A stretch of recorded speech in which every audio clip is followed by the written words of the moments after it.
Although the 1960s saw greater sexual permissiveness across American society and more relaxed attitudes to casual sexual activity for straight people, this was not immediately the case for gay people in the United States. Police actively sought to entrap and arrest openly gay men and women. Open displays of gay activity in bars and nightclubs, especially same-sex dancing, were actively discouraged.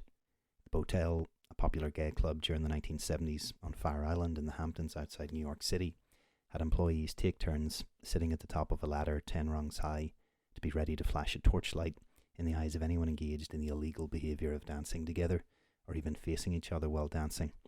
Such was the level of concern about surveillance and intervention by the local authorities. From the 1930s to the 1960s, the regulation of gay nightlife was permanently on the agenda of police forces in the United States. Persecution by local police ran parallel to the activities of the state liquor authorities, newly empowered in the years following the repeal of prohibition to shut down licensed bars and clubs where there was any indication of gay activity therein. The draconian manner in which the liquor boards targeted gay clientele prompted a form of activism that fed into the wider but nascent gay rights movement. We're going to spend the next few episodes examining the history of how this activism, specifically around New York and San Francisco, led to legal reforms that would be fundamental to the development of nightclub culture in the pre-disco era of the early 1970s. This period, which followed the Stonewall riots of 1969, saw an acceleration in gay culture that dovetailed with technological developments in music production and presentation. The network of underground clubs in downtown New York, operated by gay promoters and supported significantly by the gay population of the city, including the Loft, the Gallery, and eventually the Paradise Garage, would serve as the incubators for the components of modern electronic dance music. Often not exclusive to an LGBT crowd, these venues were nonetheless sustained by a sense of underground identity and solidarity that had developed in the face of severe aggression and discrimination on the part of governmental authorities against gay people throughout the 20th century. The project of policing same-sex activity had been a centuries-long project in Anglo-American societies, rooted in the ill-conceived conservative belief that homosexuality was somehow an offence to the natural order, an affront to established domestic structures. Paranoia over homosexual behaviour increased from the 1930s onwards, with sensational media reporting of predatory sexual psychopath stories and sweeping legislation in relation to sex crime offences, which served to exacerbate the mischaracterisation of homosexual people as being intrinsically harmful to American society. The 1950 Lavender Scare resulted in large numbers of gay employees of the federal government being fired from their jobs on the grounds that their sexuality allegedly made them a risk to national security. Those persons' fear of being outed supposedly made them more vulnerable to blackmailing and espionage by Russian spies intent on bringing down the American government. Campaigns to professionalise municipal police forces led most large and mid-sized police departments by the early 1950s to create vice squads that focused primarily on policing sex-related offences. These units were charged with suppressing any public manifestation of queer culture. They availed of changes in legislation that expanded their powers and introduced harsher punishments for adult gay men and women engaging in consensual sexual activities. These punishments included indefinite confinement and involuntary medical treatment, such as electroshock therapy. The vice squads also relied on liquor licensing laws that prohibited bars from serving gay patrons or even permitting them on the premises, along with disorderly conduct and anti-solicitation laws that empowered police to arrest men and women who sought sexual partners in public. The common perception of gay people as threatening to society fueled the public appetite for enforcement action by the vice squads and encouraged harsher treatment of individuals charged with offences, effectively legitimising the harsh and aggressive tactics employed by the police. The activities of the vice squads was considered by many to be a concerted encroachment on the civil liberties of queer communities. Nonetheless, there was internal friction between the various arms of the US law enforcement system, being the police, the judiciary, and the state legislatures, regarding the policing of same-sex activities that underlines the competing attitudes towards policing and the moderation of state power in the 20th century. Ironically, the suppressive activities of the vice squads and anti-homosexual policing enabled gay people to gain greater public visibility. American society was forced to recognise, by way of public hearings and the court system, the existence of a gay culture outside of the Broadway and Hollywood musicals, and to address the inequalities faced by that culture in how it experienced the kind of social life that mainstream society would take for granted. If the 1926 cabaret laws, which we discussed in episode 1, were an authoritarian hammer to black jazz artists and mixed-race venues, New York's liquor licensing authorities were the stealth governmental method of suppressing gay social activity within the city. When Prohibition in the US was repealed in 1933, state legislatures created new agencies with powers to license the profitable new business of selling alcohol. Some states relied on pre-existing agencies such as the taxing boards, as was the case with California's State Board of Equalization. Other states created new agencies such as New York's State Liquor Authority, the SLA, and New Jersey's Division of Alcoholic Beverage Control, the ABC. These organizations were charged with ensuring that bars and restaurants did not become havens for supposedly undesirable elements like drug addicts, prostitutes, and homosexuals. Enforcement by the liquor boards against the presence of homosexuals in bars to maintain the, quote, moral character of urban nightlife was more emphatic in the East Coast cities such as New York and New Jersey, where the conservative temperance lobby was more influential. Essentially, gay people and those harbouring them in their premises were to be treated as criminals when they presented themselves as such in public. The dance floor had long been contested territory in nightlife establishments that served sexual minorities. In New York during the first half of the 20th century, social purity organisations such as the temperance and prohibition movement, committed to fighting vice, were often a bigger thorn in the side of these businesses than local police. Intervention by these organisations was often contrary to the wishes of club owners, who were more concerned about maintaining the profitability of their business, and who were not overly concerned with the presence of gay people in their establishments. The prominence of gay men on dance floors during the pansy craze of the Roaring Twenties ultimately led to venues setting limits on permissible gay activity. Dancing was often a flashpoint, and for a period between the 1920s and 1930s, cities including Chicago, New York, Los Angeles, and San Francisco saw huge popularity in drag balls hosted at cabarets and speakeasies, where drag queens would perform for straight audiences. This was a period of increased visibility for what would become known as the LGBT community, even to the extent that a number of the most famous performers, such as Jean Mallon, appeared in Broadway shows and Hollywood movies. The period of the Great Depression, beginning in 1929, saw organised campaigns by Christian conservatives in the United States to erase the representation of gay men and women in theatre, cinema, and live entertainment venues. This was exemplified by the development of the Motion Picture Production Code, also known as the Hays Code, in the early 1930s, which effectively prohibited any depiction of same-sex activity or relationships in cinema. Restrictions on gender conformity and any public displays of homosexuality were imposed generally, and the policing of the gay night world did not become systematic until the 1930s, when Prohibition was repealed. What had been largely unpoliced became highly regulated by the state liquor authorities. New Jersey's ABC Liquor Authority prohibited the sale of alcohol to persons of ill repute, lumping female impersonators, a phrase intended to refer to transvestites but deemed by state authorities to include effeminate homosexuals, in with criminals, gangsters, and racketeers. The New York State Liquor Authority was given power to revoke liquor licenses for disorderly premises, the presence of gay people automatically equating to disorderly activity in the eyes of the SLA. New York nightlife, which had been largely underground and policed, again became highly regulated. The SLA systematically targeted gay-friendly establishments. Bar owners deemed to be in breach of liquor licensing regulations were summoned to hearings by the regulatory authorities, which were rarely subject to oversight by the court system itself. Bar owners charged with breaching the liquor codes by serving gay customers could request an independent review of the decision, but the delays and prohibitive expense of doing so meant that few availed of this option.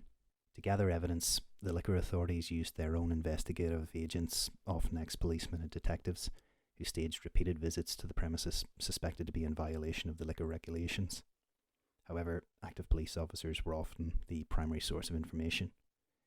Police patrolled neighbourhood bars and gave warnings of prosecution to offending bar owners. The liquor boards collaborated with these policemen, and later more specialised vice squads, who often gave evidence at the hearings of the liquor board. There was often a divergence of approach, with police frequently more concerned with more urgent criminal matters than preventing gay men and women from socialising and drinking in bars, especially when there was no evidence of any genuine civil disturbance. When the ABC brought charges against Club Delight in New York, New Jersey, its owner had protested the charges, saying that the local police advised him he could continue serving queer customers, quote, so long as they didn't act up. Liquor agents would visit bars alone or in groups, order drinks and converse with the bartenders and other patrons, watching for anything in their view which departed from the standard image of an orderly establishment. However, agents often let themselves be drawn into more intimate conversations with patrons they suspected of being homosexual. Agents often encouraged sexual advances, asking patrons to buy them a drink, dancing with male customers, or suggestively asking to be taken care of. This method of deliberate enticement would become a standard approach for vice squads, operating to suppress gay activity in public spaces well into the 1970s. The level of surveillance by liquor agents and police prompted bar owners to discourage any romantic displays of affection, to break up dancing same-sex couples, and to prohibit customers from using the bathroom at the same time, often scolding their customers for speaking to strangers. The bar owner's liquor license was at risk by the actions of their customers, and bar owners were often put in the ludicrous position of having to prove they were unaware customers were gay, requiring them to challenge the public misconception, at least between the 1930s and 1950s, that all homosexuals were easily identifiable as such from their appearance and mannerisms. The state liquor laws following the appeal of prohibition effectively conscripted private business owners into the work of policing their own customers, and imposed a burden on those owners to maintain a certain level of knowledge about what traits supposedly characterized homosexuality, all for the sake of their own livelihoods. As with the Times Square Garden and Grill in 1938, some bar owners actively sought the assistance of the liquor boards and police in removing gay customers who had been displaced by the closure of a more favourable bar in the vicinity. Often such owners were nonetheless charged with breaching the liquor code, their knowledge of gay customers on the premises, evidenced by their own complaints to the police and liquor authority. Sensing the commercial potential in appealing to the gay market, many establishments advertised themselves as havens for queer men and women, and altered their properties accordingly to maintain secrecy from the police. Backrooms were reserved for same-sex dancing, secret locks and light signals were installed to flash warnings in the event of police inspections.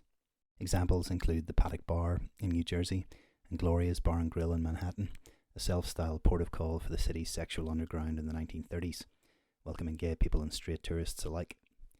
Many owners of these establishments were grateful for the well-paying and uniquely loyal clientele. For that reason, in cities like New York and Chicago, operating gay-friendly bars became a popular venture for criminal syndicates who were in a position to rely on their network of police protection to corner a profitable market. The influx of gay men and women to America's urban centres following World War II, many of them fresh from military service, saw a boom in businesses which catered to a queer clientele. According to writer Martin Duberman, the experience of gay men and women during that war went a long way towards creating the needed critical mass of consciousness in the United States that could eventuate in an organised political movement. Gay bars became the primary social institutions for gay men in general and for working-class lesbians, allowing for increased social contact and cooperation. The state liquor authorities responded accordingly, expanding their operations in terms of funding and personnel, and developing their tactical approach to adapt to the evolving patterns of queer life. One such evolution was the emergence of lesbian bars. By the mid-1950s, American women had begun playing a more prominent role in their city's professional and commercial worlds. Queer women, especially among the working class, began to frequent bars in greater numbers as a new centre for their social lives. Although spaces were often initially shared with gay men, some lesbian communities managed to sustain a broad network of bars catering primarily for gay women. New Jersey had the Blue Room in Elizabeth, the Speedway Inn at Waterford, Edna's Rendezvous in Patterson, the Cloverleaf Inn at Mays Landing, and the famous bar in Atlantic City. The Pelican Bar, Latin Quarter, and Club Delight were all situated in New York. There was less police scrutiny for lesbian bars than gay or mixed bars, and generally less attention from the liquor authorities. However, harassment, raids, and violent confrontations were common, particularly for women in working class areas who were more likely to be arrested, particularly those from ethnic minorities. West Coast states, including California, seemingly considered lesbian social activity to be less of an issue compared to gay male spaces, and usually focused their attention only in venues where suspected criminal activity was taking place. This was not the case for the more traditionally puritanical East Coast authorities, especially New Jersey, where the police and liquor boards prided themselves on rigorous enforcement action.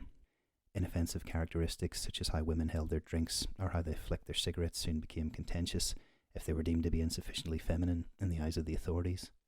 Standard masculine behaviour suddenly became subversive and therefore disorderly once performed by gay women. There seemed to be a conservative anxiety about reinforcing traditional femininity at shifts apparent in societal attitudes towards lesbian women around the 1950s and onwards, and their treatment by the vice squads and the liquor boards. Another challenge to the police and liquor boards' codification of gay male behaviour was the increasing tendency of gay men to shed the more effeminate associations of gay nightlife as the 20th century progressed. Many adopted fashion and behaviour that was more conventional, often as a natural progression, but also in many cases as a method of avoiding state surveillance and harassment. The liquor board investigators soon determined that chinos and sneakers were determinative of gay customers in a licensed premises. These clothing items were features of a preppy fashion style appropriated from the so-called Ivy League universities, popular among young collegiate men in the late 50s and early 60s.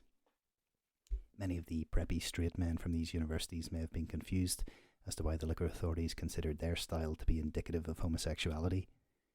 There was a gradual narrowing of the margins between what was deemed to be an acceptable or unacceptable level of masculinity for the authorities.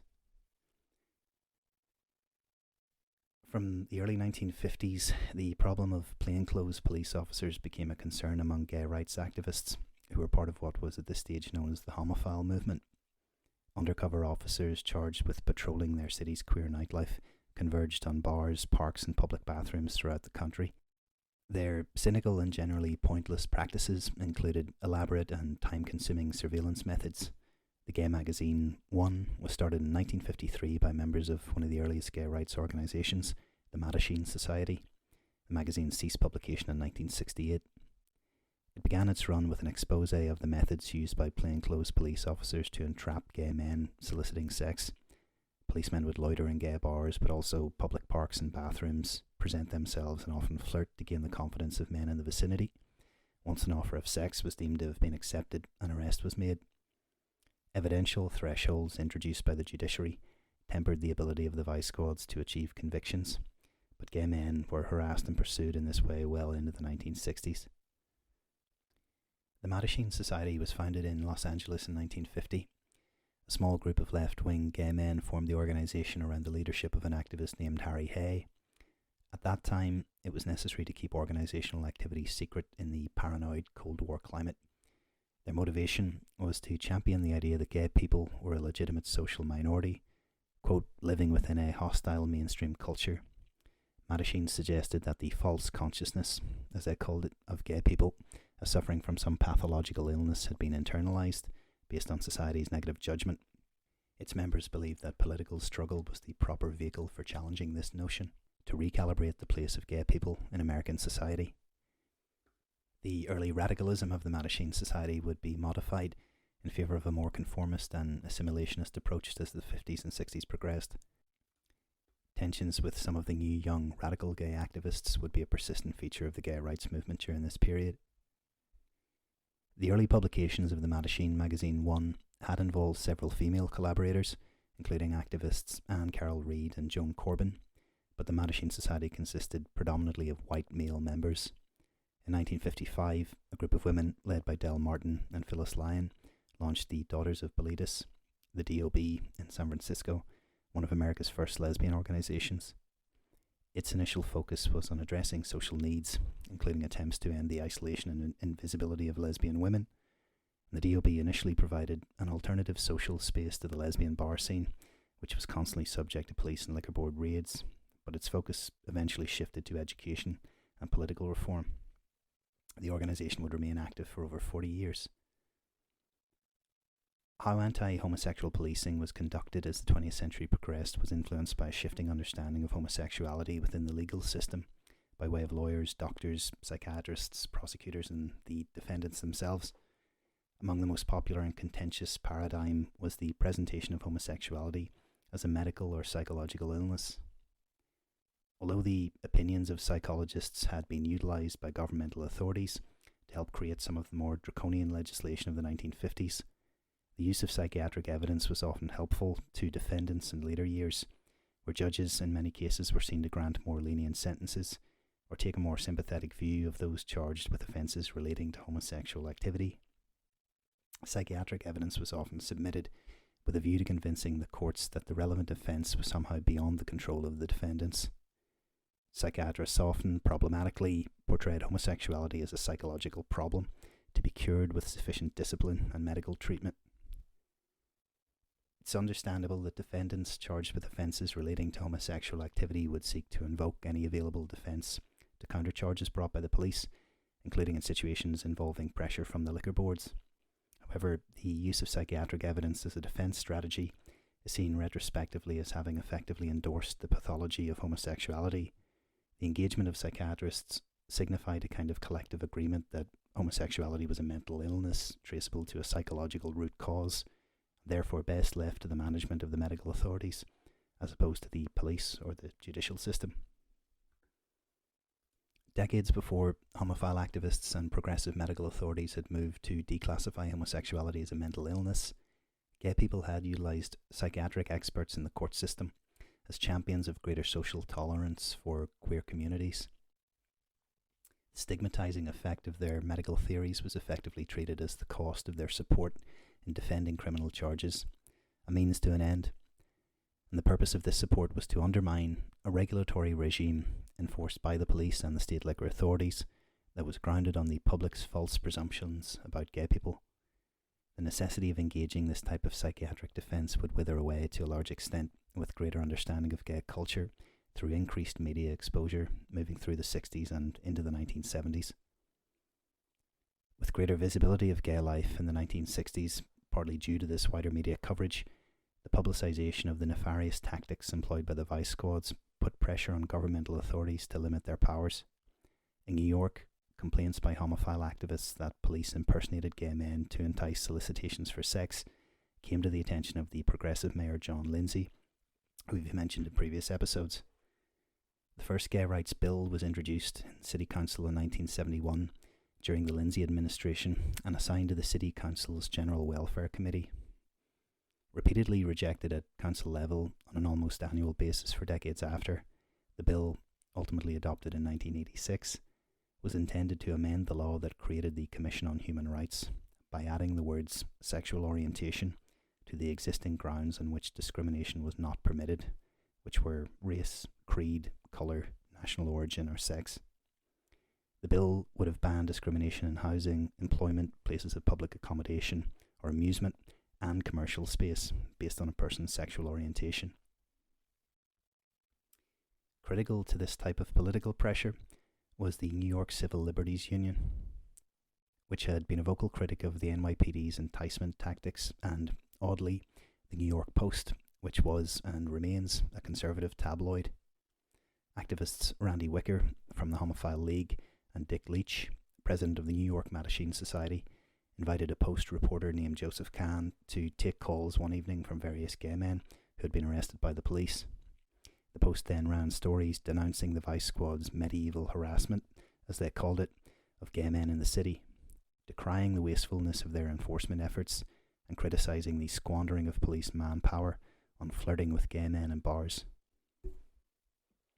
Challenges to the use of the New Jersey and New York liquor licensing laws as a repressive means of controlling gay congregation in the city were built on the incremental achievements of activists in California, most significantly San Francisco. In the first decades following repeal, the liquor authorities relied on stereotypes of outward gay appearance to prosecute gay-friendly bars. The shift towards what could be described as a conduct-based system began in the 1950s. The years following World War II saw a massive growth in the gay population of the Bay Area and the numbers of licensed premises that sought to cater for them. One such premises, the Black Cat, which attracted a gay and bohemian crowd, including many of the city's beat poets, was targeted by California's Board of Equalization for that reason. Saul Stoneman, the Black Cat's heterosexual proprietor, had his liquor license revoked in 1948 on the basis that his disorderly house was frequented by persons of known homosexual tendencies. Stoneman issued legal proceedings to challenge this action by the ABC on the basis that the mere evidence of his patron's effeminate mannerisms failed to establish any legal violation.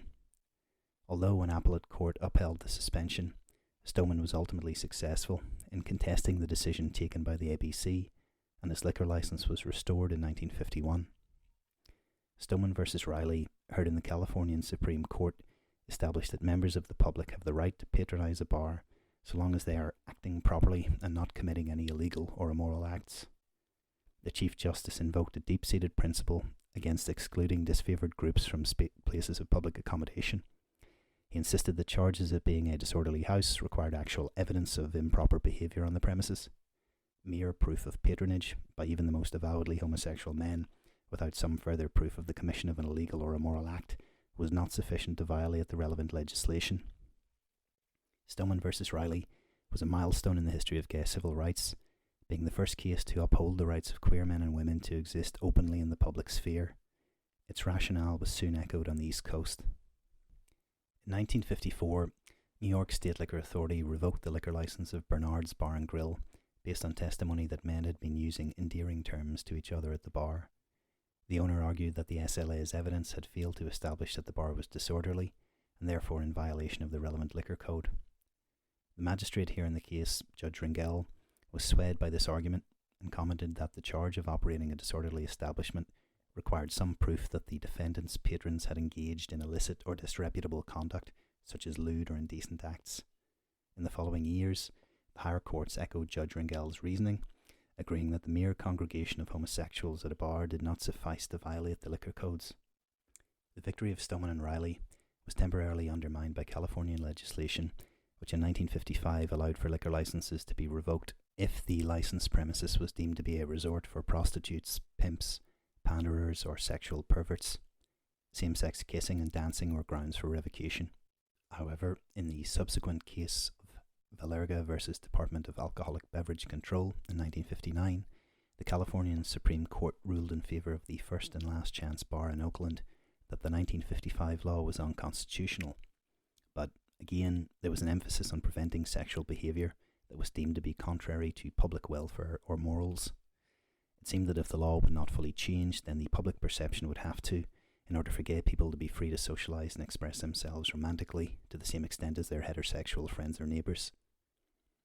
Jose Sarria, a regular drag queen performer and cocktail waiter at the Black Cat, ran for the San Francisco Board of Supervisors in 1961, becoming the city's first openly gay candidate for public office.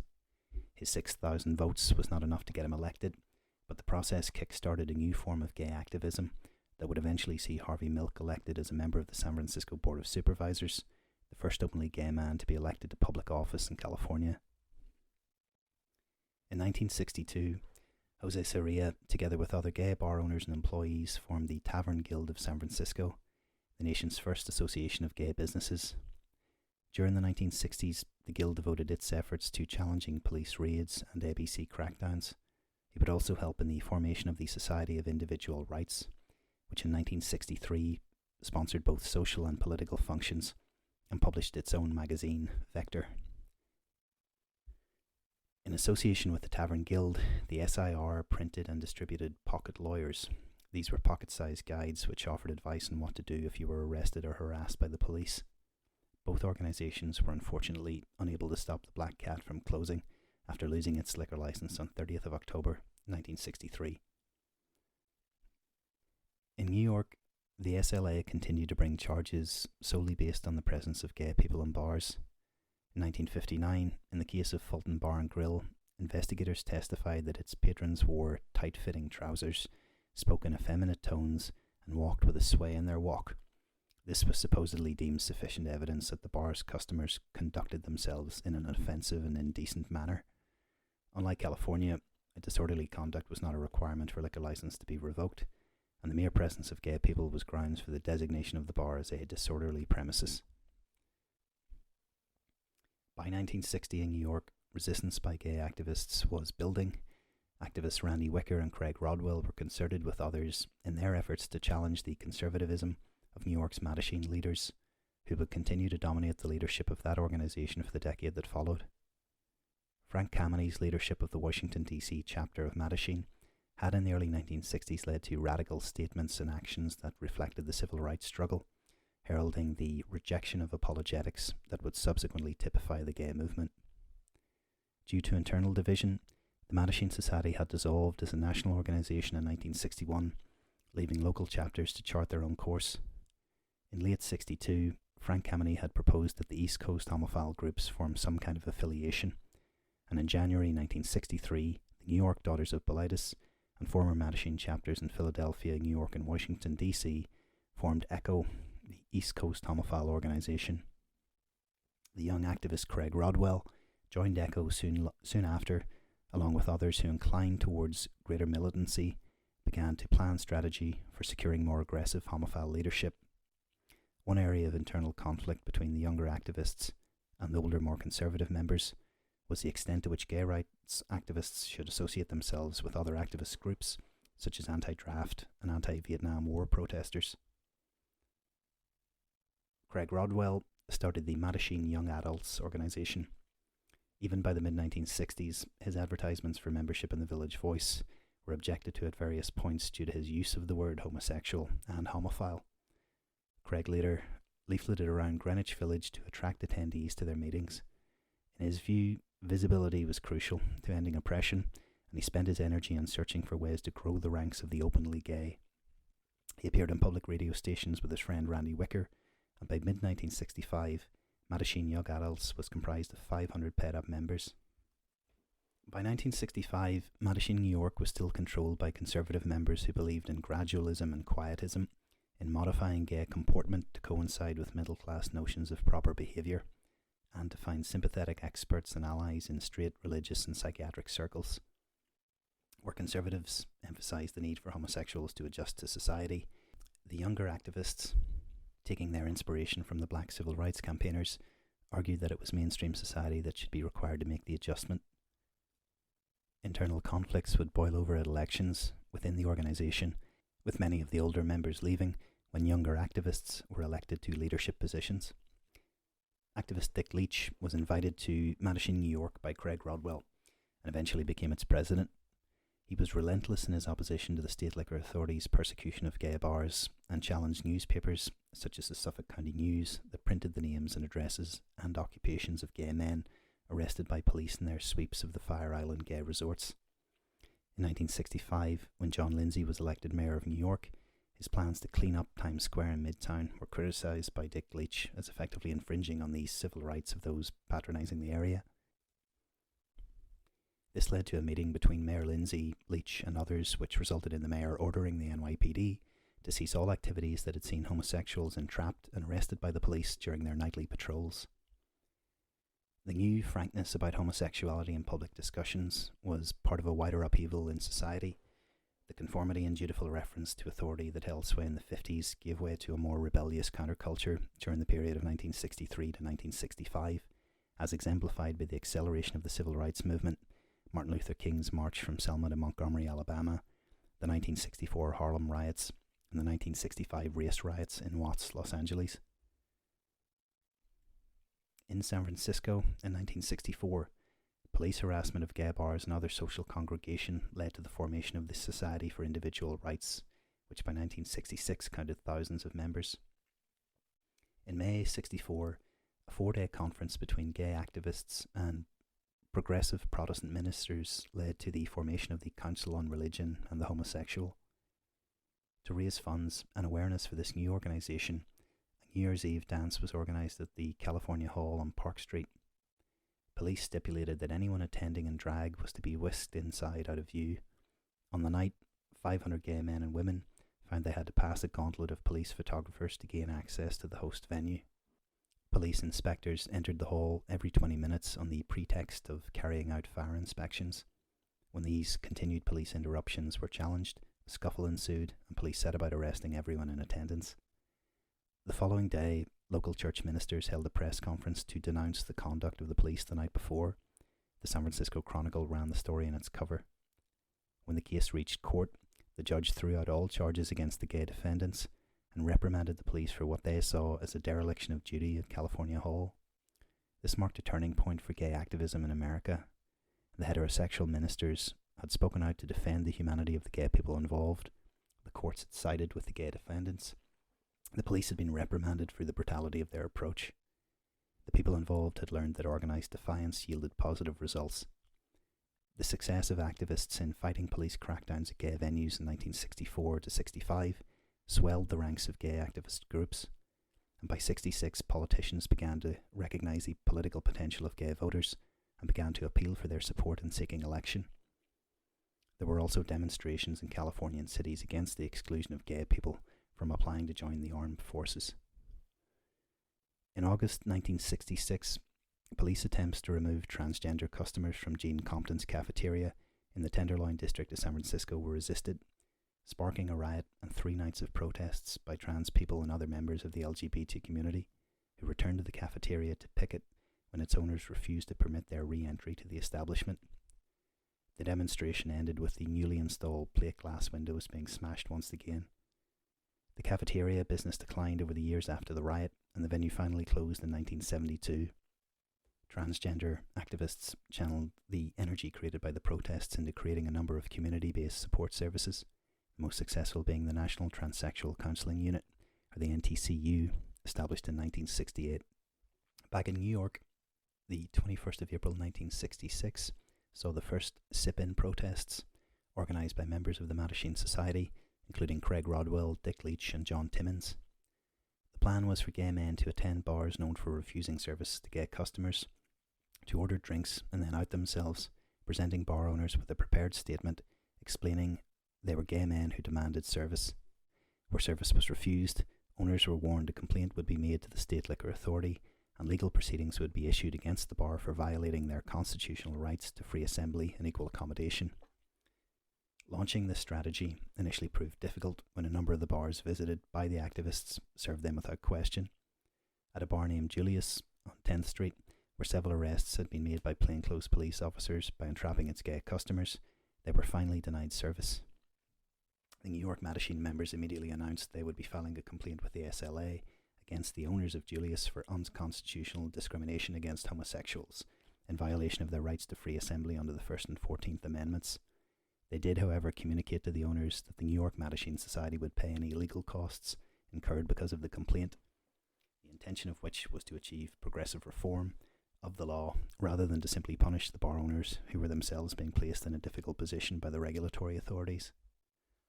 After receiving the complaint, the SLA promptly determined they would be taking no action against the owners of Julius on the basis they had refused service to homosexual customers. William H. Booth, the black chairman of the Commission on Human Rights, intervened. Booth was a former New York City judge who challenged racial discrimination in employment, housing, education, and other fields as a civil rights leader and as chairman of the city's Commission on Human Rights in the late 1960s, where he was appointed by the then Mayor John Lindsay. He also served as president of the National Association for the Advancement of Colored People, the NAACP. Booth commented on the SLA decision by stating that it was the Commission that had jurisdiction over events of discrimination based on sex, and that he would challenge the SLA policy on denying services to gay people if the matter was referred to his office. The Mattachine Society then took the necessary action and filed its complaint with the Commission on Human Rights. The sit-in protests, supported by Chairman Booth's position on the matter, catalysed 2 landmark rulings in New Jersey and New York that partially legalised the open operation of gay bars. The New Jersey case of 111 Wines and Liquors Incorporated versus Division of Alcoholic Beverage Control in 1967 consolidated the Stoneman and Valerga Californian law cases as significant legal precedent.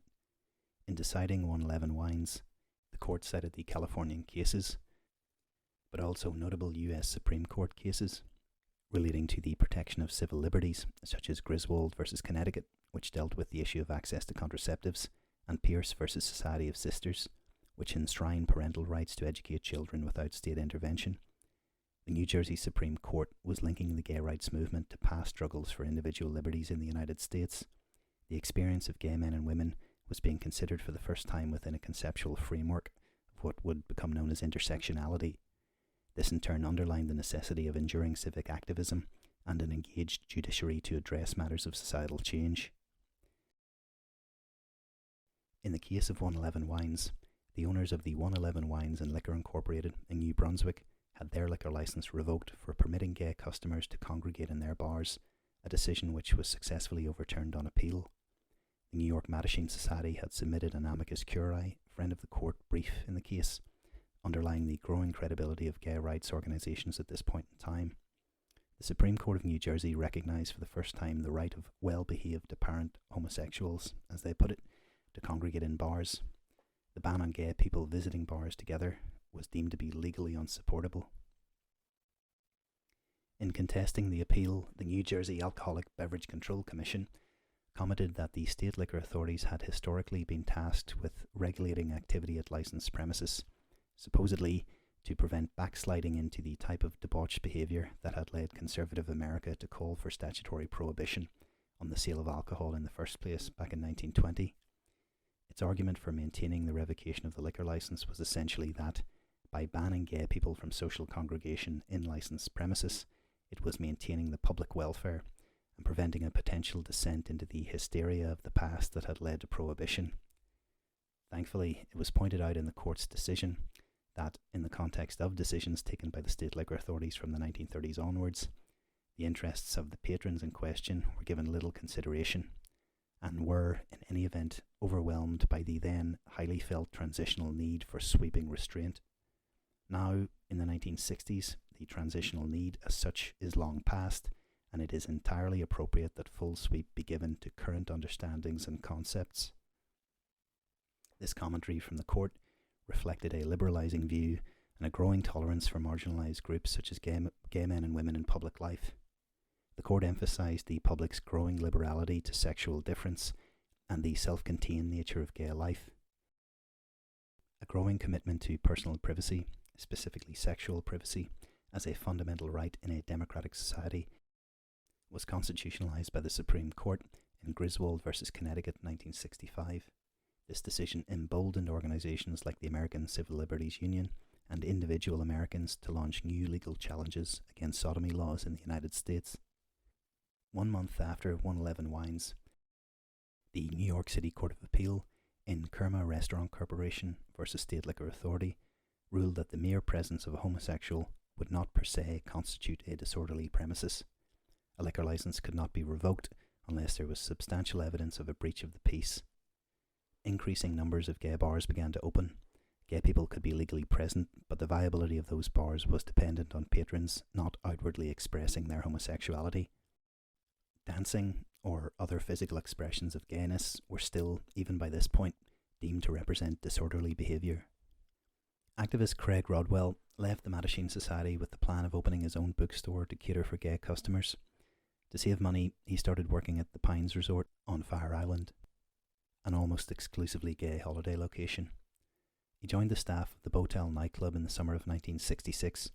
At that time, plainclothes policemen were still coming from the nearby Long Island town of Sayville to conduct raids at the Meat Rack, an area famous for gay cruising, and to entrap unsuspecting single gay men on the boardwalks of the Fire Island resorts of the Pines and Cherry Grove. Police would take arrested men and chain them together to a telephone pole in the middle of the Pines harbour.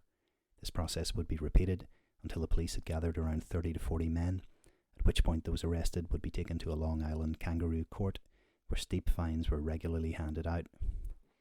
The terrified young men would rarely report what was essentially organised extortion by the local police authorities.